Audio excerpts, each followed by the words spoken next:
aren't we the center of attention? So shouldn't they stand to see us? The logic of that didn't make sense to me.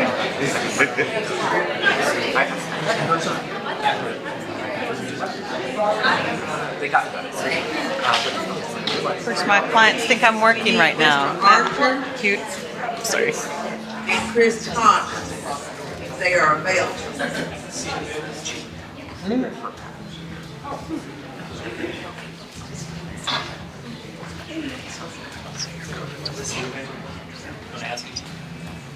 Chris Cox, Robert Archer, are you in the room? You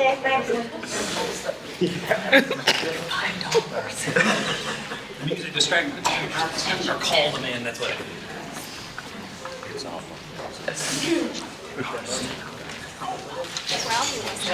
A lot smaller than we thought.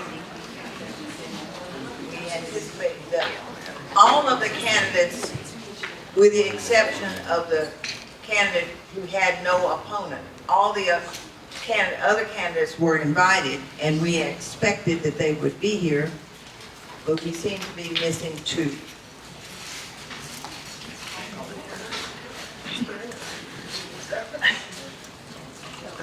Now, I'm your official timekeeper over here.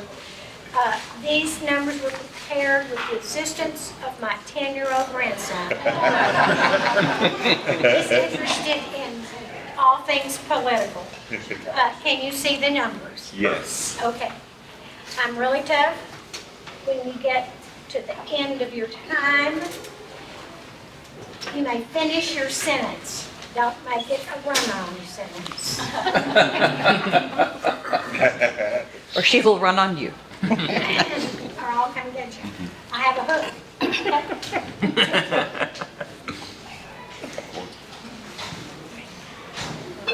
There are a couple of seats up here if anyone comes in. Yes, yes, there are some in here too. We need more candidates. Do you want me to go look? I presume that the candidates are not here. They would have to be invited.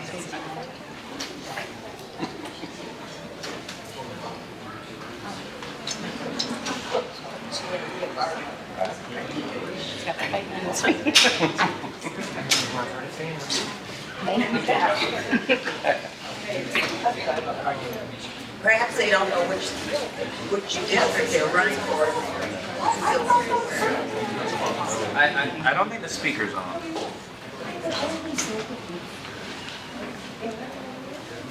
There are some seats right here in the middle. There's two up front. If you're a brave soul, let's sit up front. Just be a Jill Lester. Jill Lester. That's what she said earlier. She said, have you met Jill Lester? And I went, so now you know. That's okay. Sorry, the rest of your life. I emailed her. She hasn't replied. I sent it to Jill Lester. Jill Lester, and she's not answered me back. Thank you, please. I mean, I'm not wanting to force anyone, but everyone's Then I can invited. just look at Jordan the whole time. I know. No, you have to look at them like this. Are you ready? You said, wow. Good evening, ladies and gentlemen. We're happy to have you here this evening to participate in this form of democracy. I will first give instructions to the candidates so you all hear what they hear and can decide later on whether or not they can follow instructions. We're going to give you a minute and a half for your opening statements. Peggy will indicate when you have 30 seconds left, and then she will indicate when time is up. We would greatly appreciate it when she shows you that time is up, if you would stop talking. I assure you that anybody who can't manage the time doesn't need my vote for city council. So, so we'll just see how things go. You'll have a minute and a half, as I said, for your opening statements. I will start at the far end and just come this way. and then we'll go back. We will take turns after that. I will move down one. It will take turns after that, giving you first opportunity to answer a question so that everybody has a first opportunity. Okay? Any questions? All righty. Well, then we shall get started, and we'll start with Mr. Villarreal, your opening statement, and a minute and a half. Thank you so much, Lenny, and thank y'all so much for being here. My name is Jordan Villarreal. I'm honored to be one of your candidates for Denton City Council District 1. I'm running to make sure that we have a forward-thinking, experienced, level-headed person on the dais. I've served on the Planning and Zoning Commission for 4 years, including a term as vice chair, and I served as the chief of staff in the Texas legislature for one of the most bipartisan members of our Texas House, mostly focusing on affordability concerns. Now I'm ready to make sure that we're focused on those bread and butter kitchen table issues that matter the most to the people of Denton. I'm talking about neighborhood preservation, pushing back against gentrification, and ensuring that we have someone up there pushing back against overdevelopment here in town. I want to fight to make sure that we are environmentally sustainable, protecting the old growth trees and the natural green spaces that Denia knows and loves. And I want to make sure that we're focusing on infrastructure concerns, especially when it comes to sidewalk connectivity, not just in Denia, but in Southeast Denton and all across District 1. This is a time for change, and we need to make sure that we have someone up there who can hit the ground running on day one. No training was necessary. My name is Jordan Villarreal. You can learn more about me at jordanfordenton.com, and feel free to come reach out to me afterwards or give me a call or text at any time. Thank you so much, and I look forward to answering your questions today. Mrs. Harrell.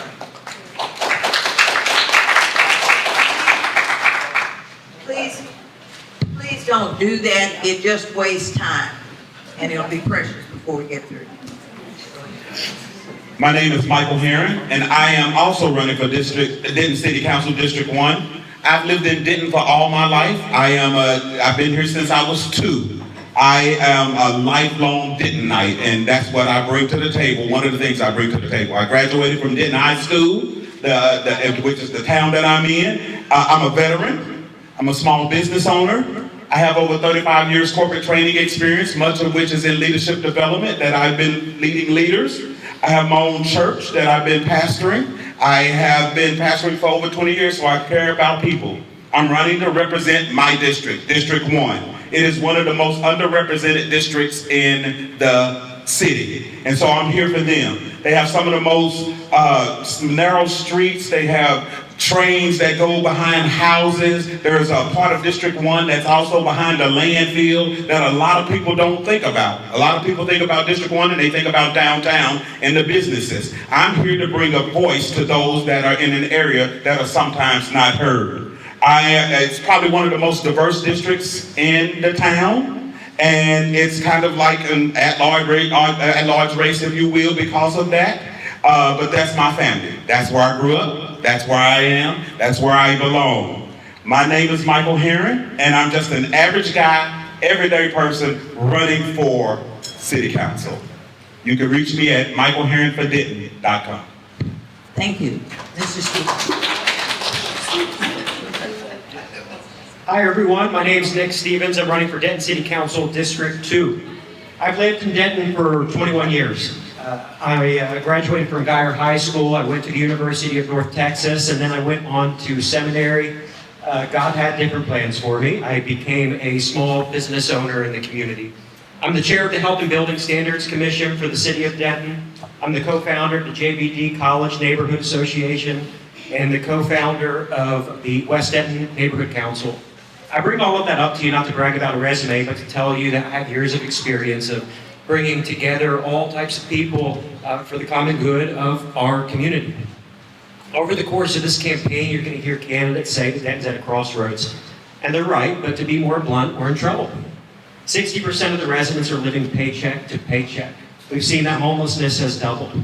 We've seen that green spaces are disappearing left and right, and that people deserve more of a voice in this community. And that's why I'm running, particularly in an off-cycle special election. This is an election where there is no on-the-job training required, but someone that's ready to step in and fulfill the duties of the district to place. And so I'm really excited about this conversation with all of you tonight, one where we can have an optimistic, inclusive message about what the future of Denton looks like. Thank you. And And we'll begin the next question with Mr. Harrell.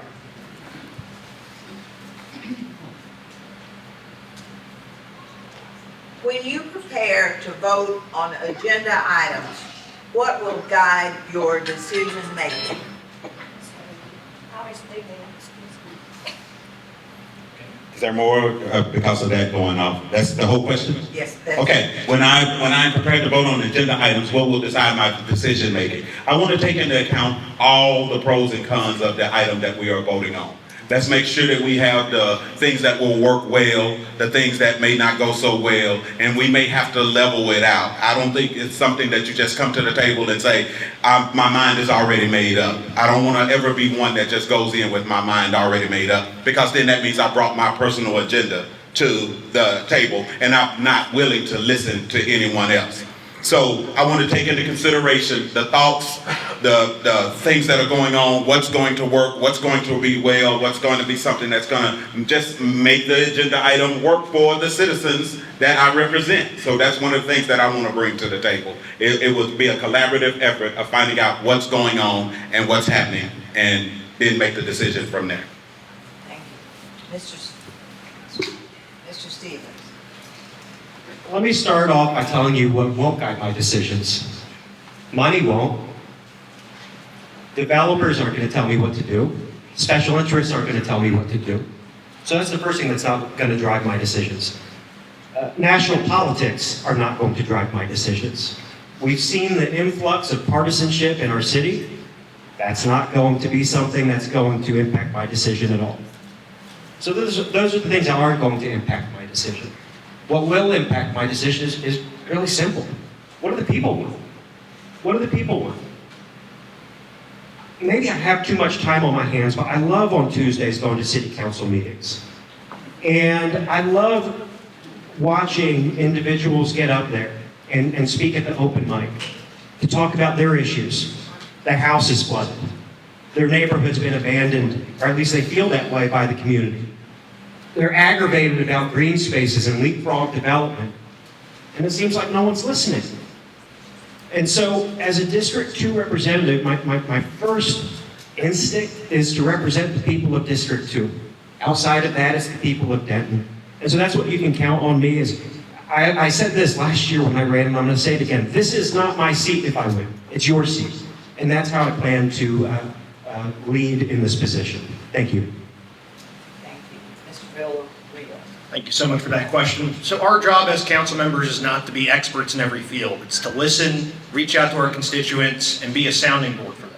So we need to make sure that we're talking with stakeholders across the city before every decision comes to play.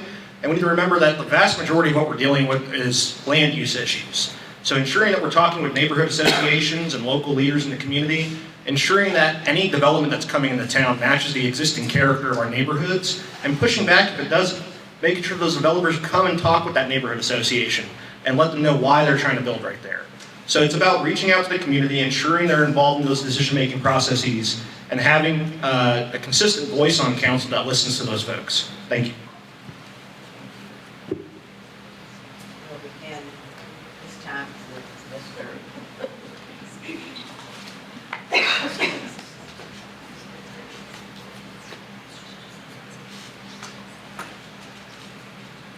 When developers come to invest in our city, they often need to request zoning changes. Shouldn't we try whenever possible to accommodate those requests? I'll read it again. When developers come to invest in our city, they often need to request zoning changes. Shouldn't we try, whenever possible, to accommodate those requests? I'm going to have a one-word answer. No.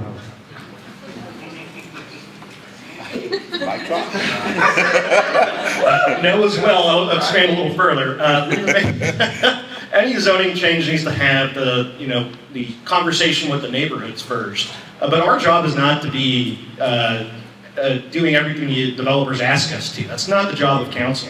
It's to be a listening ear to the community and making sure that they have a voice in the process. So no, our job is not to make sure that we pass every single zoning change just because they ask. Thank you. Thank you. Mr. Harris.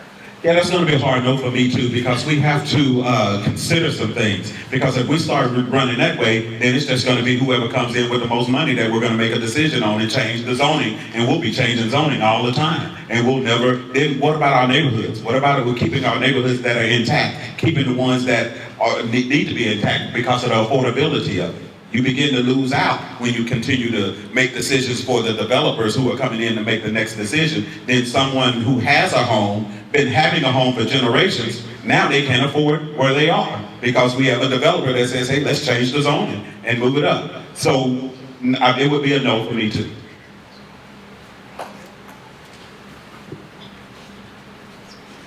How important is investing in economic development? And what is economic development? Mr. Villarreal. Thank you so much for that question. So it's important that we attract the right kinds of businesses here to town, which is why I'm supportive of creating an economic development corporation here for the city of Denton. It's something that we have across the region. The city of Dallas, town of Little Elm, towns both bigger and smaller than us have an EDC, which helps us attract those businesses that actually fit the character of our city, right? We want businesses that attract the right kind of customers, that offer good workforce opportunities for people graduating from UNT and TWU and NCTC, and then give those opportunities to folks here in town. So it's not about just giving tax breaks to corporations, it's about attracting businesses that fit the character of Denton. Thank you. Cox. Me. Sorry, Harris. That's okay. You, I'll stand in the seat if you. I'll sit in the seat if you need me to. But the answer may be a whole lot different.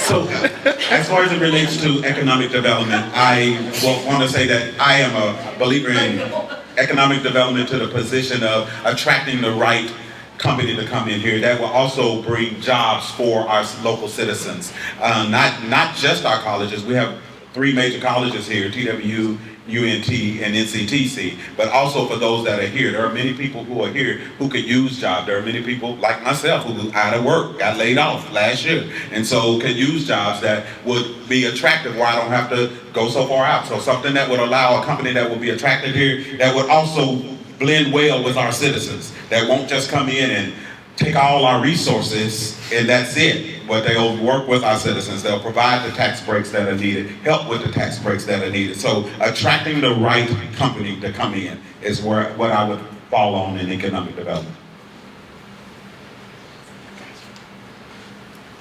Let me answer the second part first, at least for me, which is what is economic development. For me, it's about bringing in companies that are going to pay people well so that we're not making everyone drive to Dallas to get a job with a livable wage. But the second thing that economic development is, and it's very important to me, is it's about increasing sales tax revenue so that we're not taxing the hell out of everyone else that lives here in this community. And so I'm really passionate about economic development because it does need to, they're not my opponents. My potential colleagues in District 1 suggested it's about bringing things into Denton that night's won. And I don't feel like look, I love a lot of the economic development we're doing. I do. I love that we have a biotech company coming in. That's cool. But I don't know necessarily that we need a second Target. I don't know that we necessarily need a second Home Depot. But the things I'm interested in are things like, for example, we've got a mall that is deteriorating that I love going to because it's 1,800 steps per lap and it's air conditioned. But you got a bunch of vacant department stores there. And so the city could buy one of those out and make a food market. I pushed for that last year so that people can have a place to start their business without needing a bunch of money. Think about the amount of revenue that would drive to the mall. Think about the amount of jobs it would create. Think about then all the other people that would want to open up a business in that mall. And so I think about having an economic development that works for the average Dentonite. First time we had a buzzer. It's the most pleasant buzzer. It is. That should be a buzzer for everything.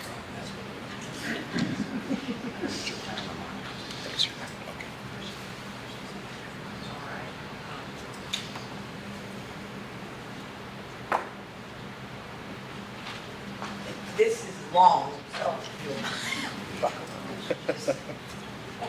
Denton residents called to keep city amenities readily accessible to neighborhoods.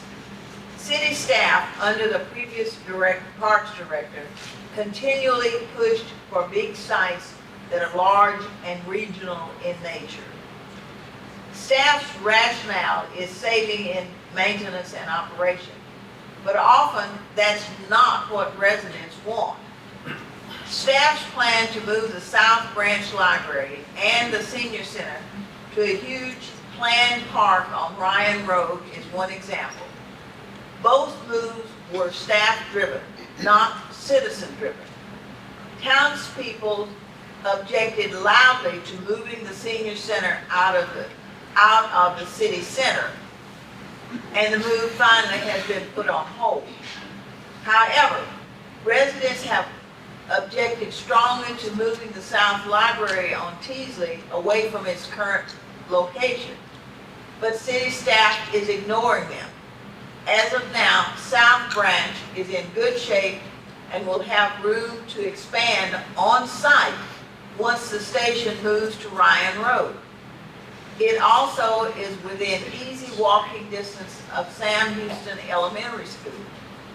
Also, the new planned park on Ryan Road, next to an upscale senior retirement home, is taking many acres of land, some of which could be used for residential development. Would you be responsive to residents in their desire to leave the South Branch Library where it is? So that is a long question, but thank you for the long question. I will say this, there was a lot that was stated in that question as facts, and so I don't know if that's a person's opinion or if it's the truth of the matter. But in all actuality, if the residents wanted something and they don't feel like their voice is being heard, then I think it's our job as city council to represent the districts that we're in and listen to the voices of our residents. If that's something that they are saying, then we need to be in the position that we are screaming it just as loud on their behalf, because it's not about us, it's about them. I think sometimes we lose that in these roles because we're here, we're opponents in this. I'm pretty sure that in any given day we probably get along any other times, but it's not about us. I'm not doing this for me. I'm doing this for the citizens. So if the citizens are saying that they don't want it to move and we have good reason why it shouldn't move and we can back that up, then let's go with what the citizens say. So ultimately my response would be one that is for the citizens rather than just doing it. Thank you. Mr. Stevens. I'm going to have a council member shake their head if I'm wrong. I'm pretty sure that these passed in a former bond election. I think they passed in a former bond I election. will clarify that the locations usually do not. Sure, the funding for these things. And so the first answer is the easiest answer. I'm not in favor of moving either of those locations, but we also have to have then a more realistic conversation as well, which is we don't have the money to. I mean, and so I think we have to pause on a lot of things that we're doing as a city because, again, I'll be a little bit more careful with our budget. So the short answer is no, I'm not in favor of moving them.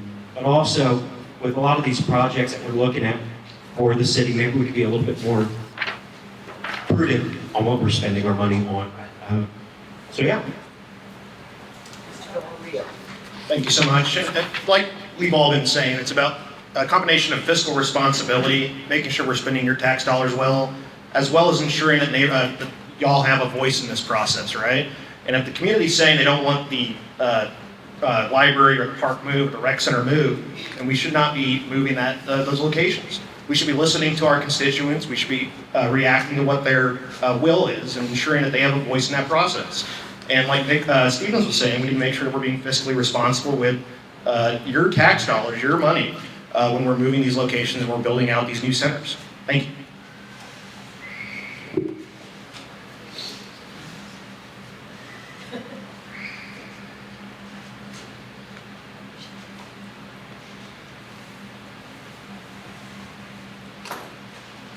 There are several questions related to the shelters here.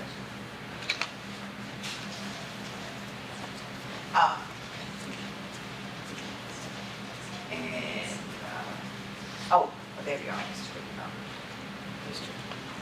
Stevens. Because of its many acres of undeveloped acreage and proximity to nonprofits, Denton Community Food Center and the homeless shelter, the east side of Denton, and the homeless shelter. The east side of Denton has many homeless encampments. The solution to some of these encampments is not just more affordable housing, because many of those living outdoors will not accept placement in sheltered housing. How do you propose to reduce the number of encampments in Denton?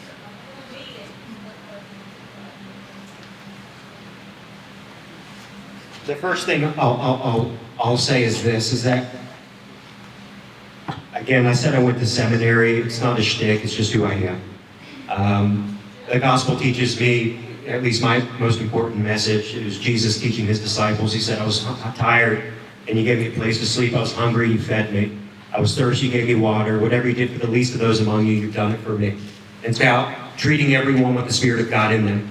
And so let me first tell you what I'm not in favor of, which is what we have done in this city, which is arresting people for, quote, deception of an innkeeper. And that's because someone was hungry and they took an apple from a hotel. I don't support putting someone in jail for that.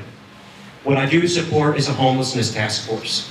And I think that's important, is that we need to have an honest conversation with all stakeholders. That's activists, that's community leaders, it's city staff, that's the fire department, that's unhoused residents, and having everyone to have a seat at the table to say, what do we do moving forward? What do our ordinances look like? And how can we form them in a way that works for everyone? And so I'm always hesitant to have a conversation about what I think when it's not my specialty, but I do want to point to the professionals and say it's time that we get one of those task force back for our community to talk about specifically ordinances and policies. Thank you. Thank you so much. It's important that we continue to be an empathetic, compassionate city, offering those wraparound services that we're known for, and ensuring that we're taking care of our homeless community, our unhoused community as much as we can, and having that additional conversation with local stakeholders, forming that task force, ensuring we're having that conversation to figure out who the experts are in this field so we can address this issue in a more comprehensive manner. We also need to talk with our regional partners, the City of Dallas, other folks around the region, ensuring that they're also taking care of their folks, their communities, their constituents in the unhoused community, in their communities as well, not just sending folks up here to receive services. This is a all hands on deck situation. We need to come together as a community, not just as Denton, as DFW, as a region, to help take care of our unhoused folks. Thank you. Do you mind repeating the last part of that question again? The solution to some of these encampments is not just more affordable housing, because many of those living outdoors will not accept placement in sheltered housing. How do you propose to reduce the number of encampments in Denton?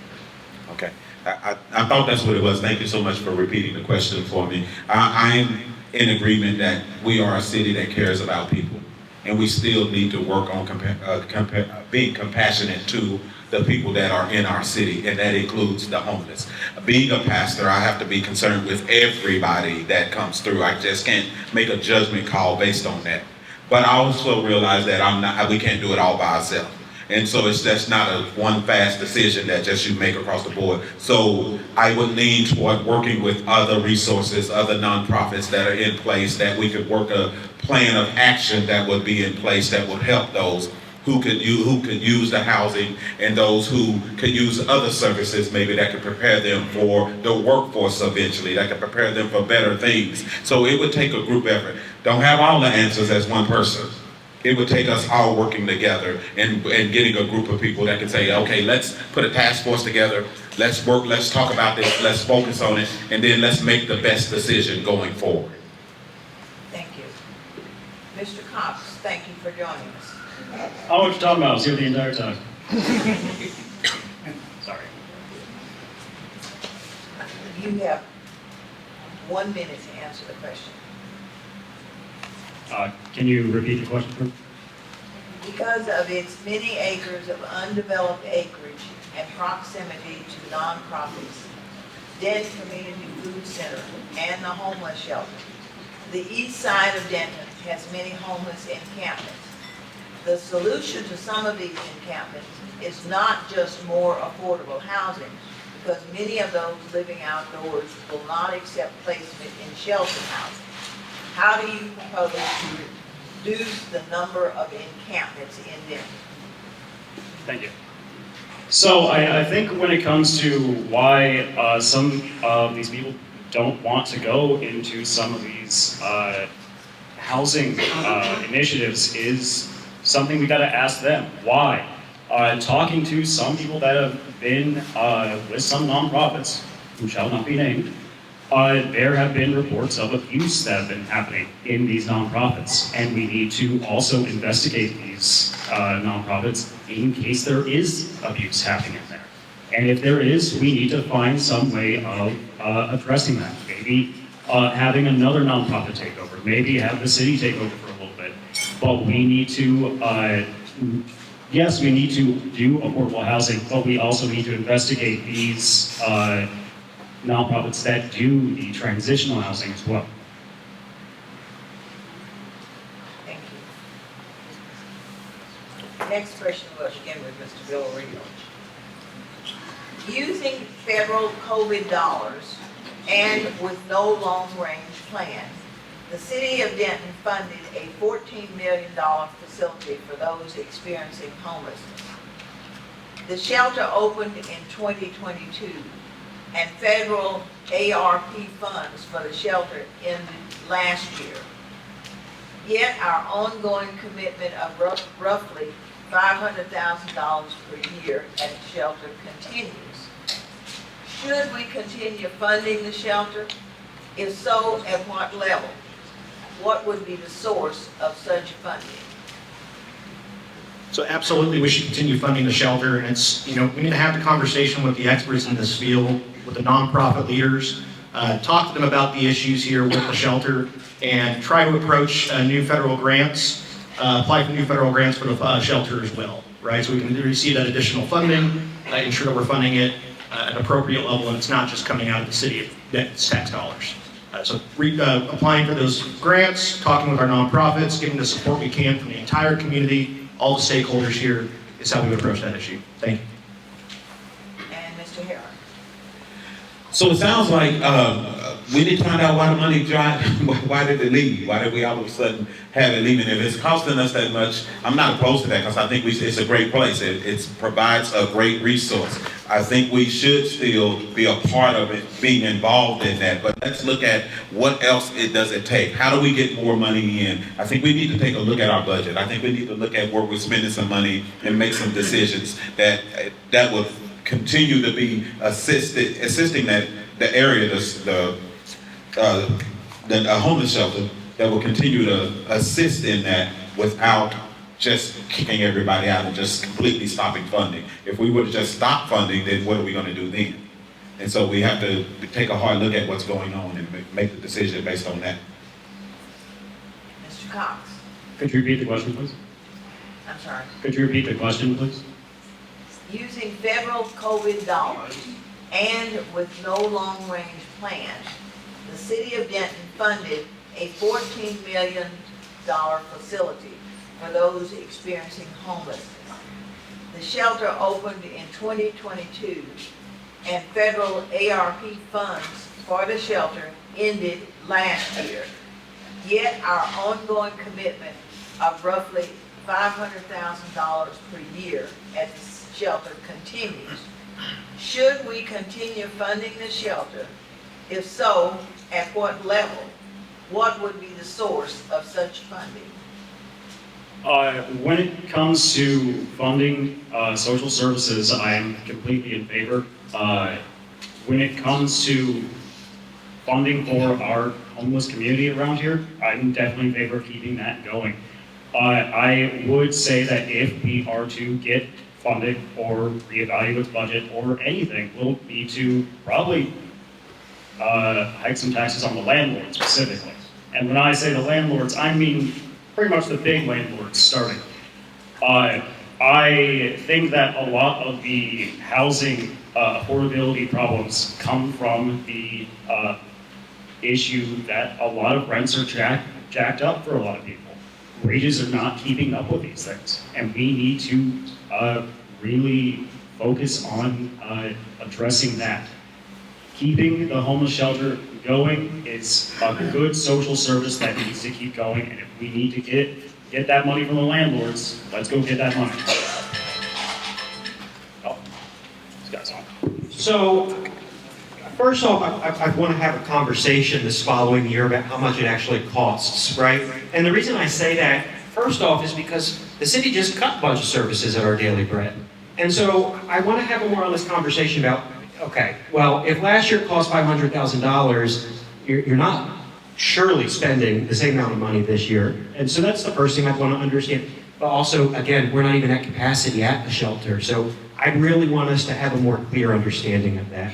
I think the second thing that we could also look at is maybe asking the county to help us a little bit. It's my understanding that we have not been receiving enough money from the county when it comes to our daily bread.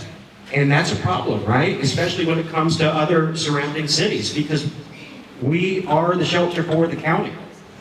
And so for the shelter from the county, there should be an expectation that Louisville and everyone, I'm not just calling out Louisville, I love Louisville, but that everyone should be chipping in their fair share to help fund that if that's the problem we're in. Thank you.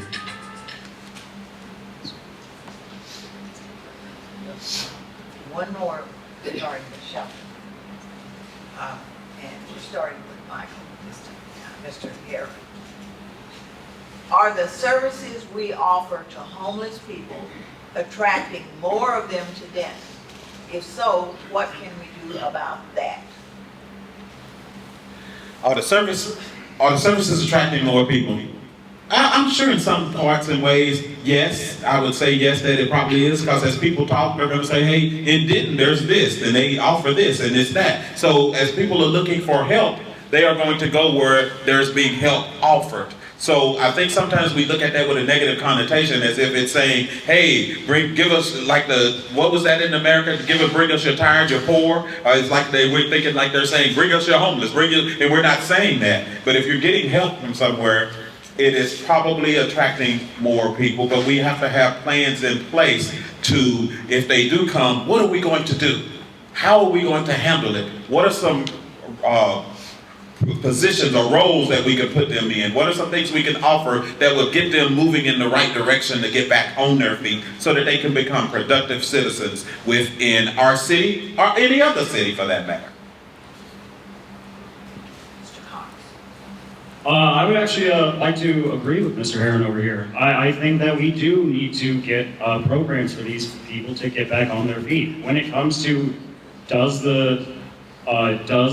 do our services attract more homeless people, I would say it doesn't really matter. What matters is homeless people are here and they need help.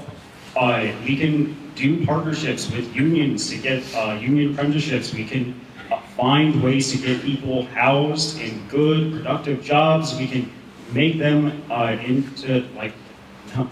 we can help them become the people that really they want to be, that they want to have stable lives where they're not, in these sorts of situations. I can't really imagine a lot of people would want to be in that sort of situation. So whether it's we're attracting them or not, it doesn't matter. It matters that we get them help.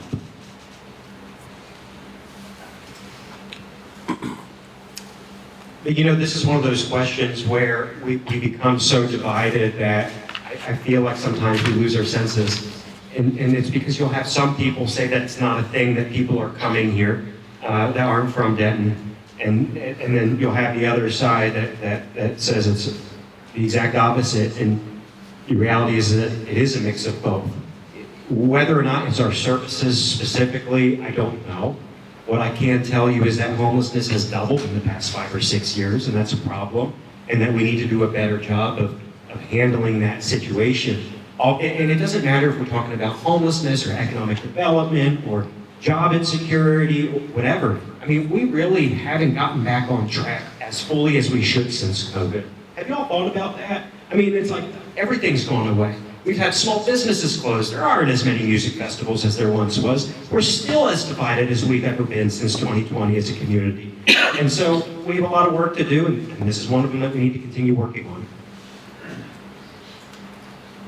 Mr. Villarreal. Thank you so much for that question, and I would, agree a lot with what Mr. Stevens said. This is, we have to continue being an empathetic and compassionate community, offering those services to the unhoused community here in town. And we need to have those conversations with other regional partners, with our nonprofits, so that other cities are also offering wraparound services, are also taking care of their homeless community and ensuring that they are getting those jobs in those homes there as well, and that we're not having to take the brunt of the issue here. We can continue to help the folks in Denton while having those conversations with stakeholders all across the DFW region. Moving to a different subject now. This one has several, has at least 3 other questions. I'm not sure how many there are. Many citizens are unhappy with ADU ordinance, which is auxiliary dwelling unit, which continues to be a work in progress. It effectively doubled each residential zoning category that governs lot sizes large enough to add or accommodate an ADU. Residents who bought in R3, for instance, may find themselves effectively living in R6. Not long ago, the ADU ordinance prohibited inclusion of a kitchen.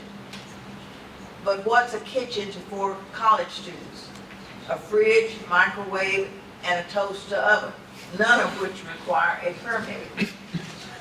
The size, proportion, and exterior of ADUs and the loss of neighbors' privacy are all a problem.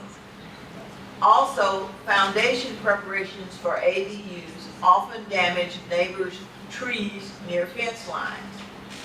ADUs generate additional vehicles parked on the street, which lowers nearby home values. Would you be receptive to a council discussion about modifying the ADU ordinance to roll back the latest amendment that allows for 2 ADUs per house by right in the city center? Number 2, require an SUP, specific use permit, for every ADU built. And 3, reduce the size of ADUs by making them proportional to either the size of the primary house or the lot size. And we're starting with Mr. Cox. So when it comes to ADUs, I actually appreciate the idea of an ADU. When it comes to giving more housing to people, that is something I'm a lot more concerned with. When it comes to privacy, absolutely, we can have a conversation about that. But I want to make sure that people in this city are able to have affordable housing first and foremost. If we are going to talk about having street cars on the street or damage to trees, that's also something we can talk about, but I think the main point that we want to really drive home right now is getting people homes and getting people in housing that is affordable.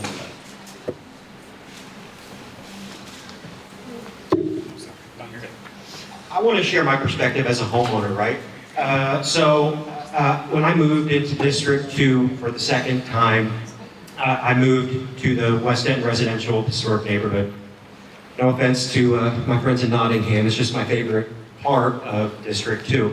And the reason I could afford my home was because it had an accessory dwelling unit. It was a 600 square foot house in my backyard. It had a full kitchen that included a dishwasher and an oven and a stovetop and a refrigerator. And we were actually able to rent that out, and because we rented that out, we were able to afford our mortgage and then actually invest in our future. And so, at least in my neighborhood, it's worked. Now, the question specific was, am I willing to have a conversation? willing to have a conversation about anything at any time, of course, but the ADU isn't just about affordable rent for folks, it's about also helping people buy a home for the first time. Thank you. Mr. Archer, I don't recall whether I was reading this question when you came in or not. No, I just stepped in, so no, I'm sorry. Can you repeat the question? It's long. It's long? Oh, I'm so sorry, Will. I drove as fast as I could from the booster club meeting. Many citizens are unhappy with ADU ordinance, which continues to be a work in progress. It effectively doubled each residential zoning category that governs lot sizes large enough to add or accommodate an ADU. Residents who bought in R3, for instance, may find themselves effectively living in R6. Not long ago, the ADU ordinance prohibited inclusion of a kitchen, but what's a kitchen to 4 college students? A fridge, microwave, and toaster oven, none of which requires a permit. The size, proportion, and exteriors of ADUs and the loss of neighbors' privacy are a problem. Also, foundation preparation for ADUs often damage neighbors' trees near fence lines. ADUs generate additional vehicles parked on the street, which lowers nearby home values. Would you be receptive to a council discussion about modifying the ADU ordinance to do these 3 things? 1, roll back the latest amendment that allows for 2 ADUs per house by right in the city center. Number 2, require an SUP for every ADU built, and an SUP is specific use permit. And reduce the size of ADUs, making them proportional to either the size of the primary house or the lot size. Wonderful question. So, where I purchased my house a year ago in District 2, I do not have the land lot size. I'm up in the northern side of Idiot's Hill area. And of course, my whole backyard where I would be able to put an ADU as a homeowner, of course, is a city utility easement because I have a storm drain taking up 1/3 of the property that I was able to purchase. Thank goodness. By luck. Now, as a homeowner, would I love to have an ADU on my property to help with income? Yes, that is a conversation that needs to happen. And it most definitely is something that I support. At the same time, though, there should be proper zoning, proper inspection, and a proper accountability when it comes to the auxiliary housing on the back of properties. Thus allowing accountability so you don't have slumlord situations, you don't have a deteriorating property. So yes, of course, most definitely it's a conversation that needs to be had and evaluated and looked at for the zoning areas. Mr. Villarreal. Thank you so much for that question. So when we had the initial conversation before the changes were made on the ADU amendment to our development code, I sat on the development code review committee during that, and former Councilman Melter and I actually were the ones who pushed for matching the size of the ADU to the lot size or to the dwelling unit that currently existed on the property and the SUP requirement. It's a balancing act. We have to push for more affordable housing. We have to allow homeowners to make rent. And we also need to make sure that it fits within the current character of our neighborhood and isn't taking away from parking availability or destroying our environment or putting too much strain on our drainage and sewage resources here. So yes, it's worth the conversation again. I would be open to having that conversation again and having another community discussion about the ADU. Thank you. Mr. Harrell. I don't think I'll take as long because, one, it's a long question and a lot of us have given it. And ADUs apparently is a real big topic because it keeps coming up and it was in council meetings before. I think you initially asked, as part of the council, would I be open to having a discussion? Yes, I will be open to having a discussion. Let's talk about it because that's what it's about anyway, seeing if we're making the right decision in all of those areas. There's a reason why people are excited about ADUs, those that use it. There's a reason for that. So why is that? Is it because they can't afford to get a house somewhere else? Is it because they have to live with their parents or put someone that's older in another unit that so they can stay close and they can watch them without putting them in a home? I said I wasn't gonna go long, but I took the whole long time, didn't I? So we have to have the discussion. But yes, let's have the discussion. Let's not just shut it down. Let's have the discussion. All right, let's see.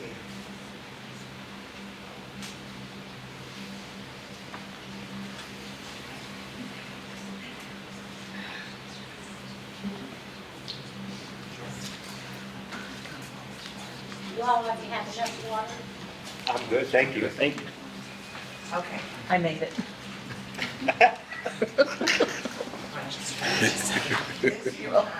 Thank you, Jill. I'll put up. I made water from wine. It's something.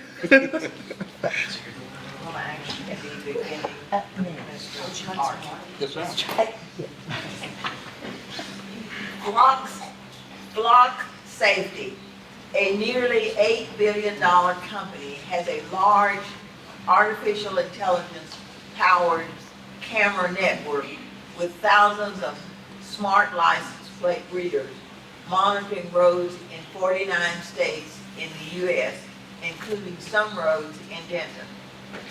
When Denton first signed a contract with Flock in 2021, it provided principally static camera footage and stills and license plate readers, and it accessed a limited number of databases. Today, the company can tap into as many as 60 databases. Municipalities control the quality and scope of their own data. Let me do that again. Municipalities control the quantity and scope of data that their own law enforcement agencies can access. Do you support the police department's use of Flock's new expanded technology that integrates with many other databases? And would you support the city sharing data obtained through Flock products with federal and other outside entities? Oh, that's a great question.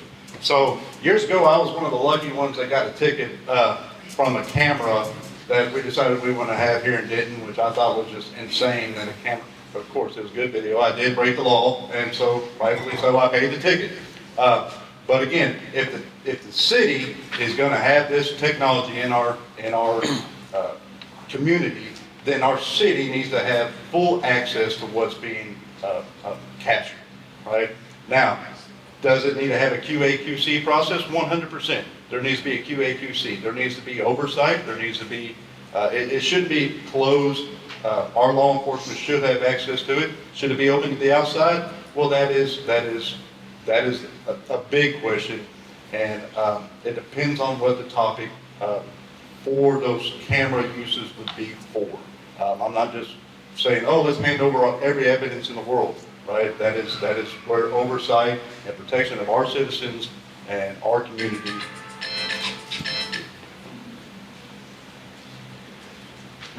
Mr. Villarreal. Thank you so much. It's worth having a conversation. There's been a lot of privacy concerns around the Flock camera usage, especially when it comes to sharing the data with federal entities, especially ICE, and I'd be absolutely opposed to sharing any information received from Flock cameras with ICE.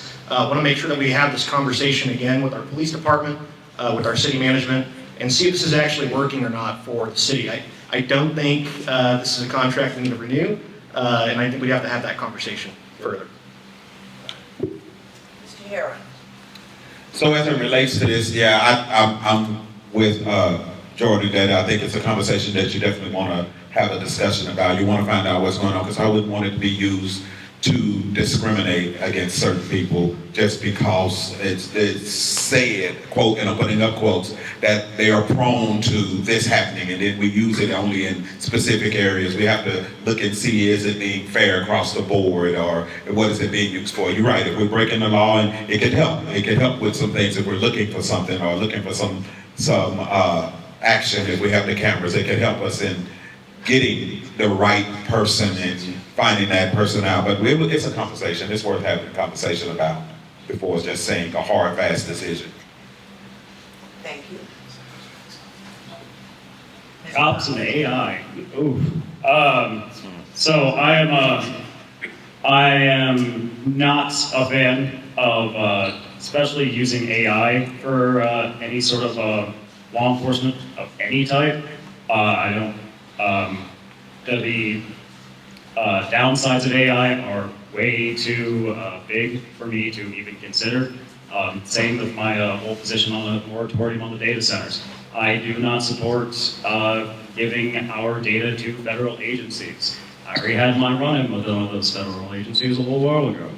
I do not think that this data will be used responsibly. I do not think that this data will be used to the benefit of our community. I think that it is a lot of power being put into both, not just law enforcement's hands, but also private hands that will come back to bite us. So I'm against that. Unfortunately, you're going to see me give a political non-answer because one of the things that I will never do is tell you I know something when I don't know something.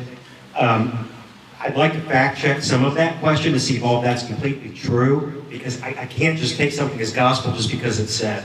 The city's been on the record by saying they're not sharing this data with anyone else.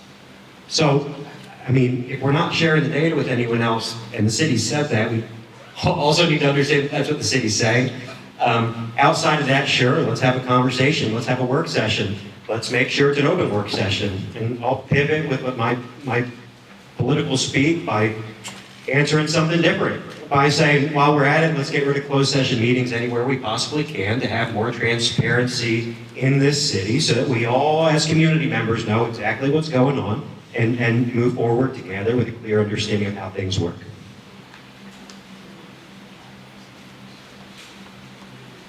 I think now we need to start our closing statements, and because there is to be another group. So we will begin closing statements. You can have a minute and a half. And we'll begin with Mr. Hara. Thank you so much for the invite to this Denia forum. Thank you to everyone that came out in attendance. It's always great to get in front of the people that are here. I will say this, I'm new to this. I'm probably sure I said some things that people are like, oh, I don't know where he's falling on that. Because I'm learning as I go. And I'm okay with that. One thing I'm going to be is transparent and open and honest. But I believe what I bring to the table is not only my experience just in life, my life experience, but also being a citizen of this city for as long as I have been. And what I do pledge to do is to listen to the citizens, especially those who are part of D1. If I said something that doesn't go along the lines and I wasn't as intelligent or in my speaking, I'm very intelligent, but if I wasn't didn't say it in the right way, charge that to my head and not to my heart. That's church speak if you didn't understand that. I had to get y'all a little church in there. So, but I'm here for the citizens, and whatever I can do to be there for them and to be the voice that and represent them that they're not being heard, I want to be that person. So I'm Michael Herron, running for Denton City, District 1 City Council. See, I messed up my words even then. But I'm running for District 1 City Council, Michael Herron. Thank you. Mr. Cox. Thank you for inviting me out here. Again, sorry for being 30 minutes late.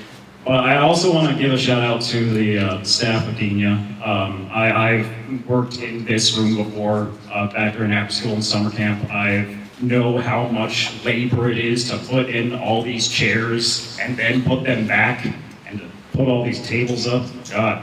But I want to give that shout out to the people who work here, because I've done this job before, and I want to give that sort of appreciation. I want to be the voice of the sort of laboring people, the renters here, the people that don't really, a lot of them just kind of stop caring about politics because it just doesn't feel like it represents them anymore.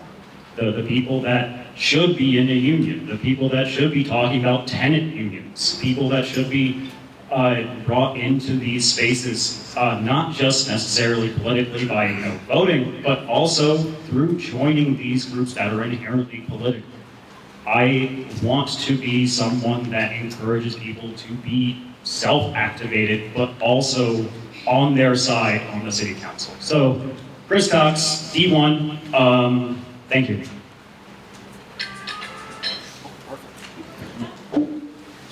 So I attended this forum last year as a candidate as well, and I hope it went better this year.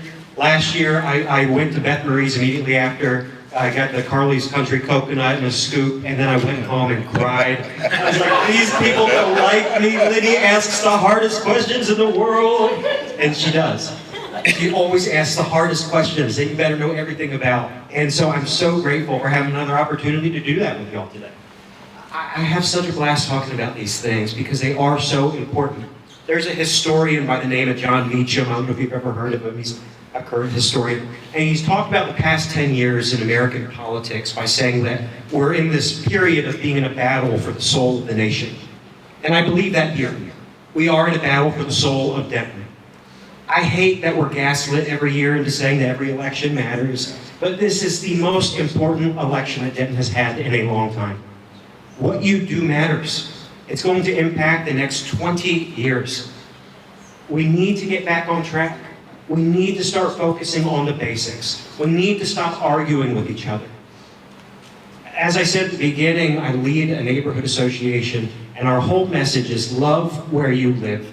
And what that starts at is seeing your neighbor not as a political enemy, but as a friend, as a brother or sister, as a sibling, and working together for the common good. I commit to doing that every day if I'm elected to District 2. Thank you.